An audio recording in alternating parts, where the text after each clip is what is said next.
Well, I am officially less excited for this than I was when all we had were ugly magazine covers. And yes, a big part of that is that I am not on board the Disney remake gravy train, no arguments here. But still, this is just boring. For a big budget film from a major studio, it looks like a made-for-TV film. It needs contrast and maybe some action shots.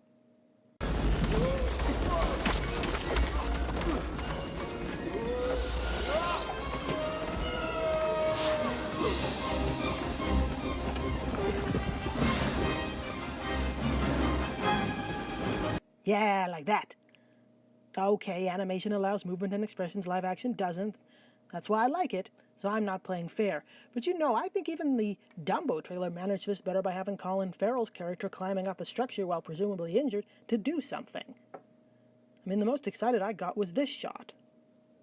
There's good angles and some nice movement from Aladdin around the bars. The rest, however, nothing really stood out to me.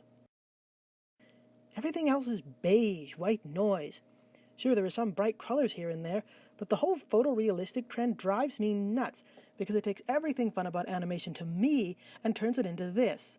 I really doubt we're going to get that great expressions and comic stylings of Iago in this version. Oh, there's a big surprise! That's an incredible... I think I'm gonna have a heart attack and die from that surprise! And the same thing applies to Genie. One of the things that makes a character like him so fun is his ability to morph.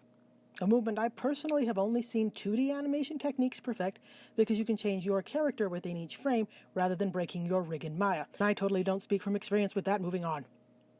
Now yes, this did lend itself really well to Robin Williams' ability with improvs and impressions. And while I don't expect Will Smith to fill his shoes, the fact that his magic thus far is all accompanied by smoke bombs and more sparkles to indicate CGI with live action just makes it seem lackluster, and I think that potential lack of fluidity is going to hurt his performance in the long run.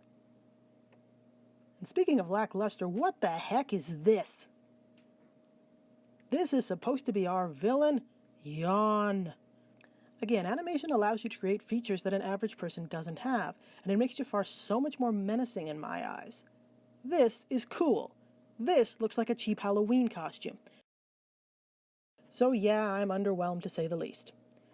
For me, the trailer fails to inspire any excitement for the action or intrigue for something new that wasn't in the 1992 film. It just makes me yearn for the color palette, fluid animation, and voice work of the original. So I'm gonna go watch that instead.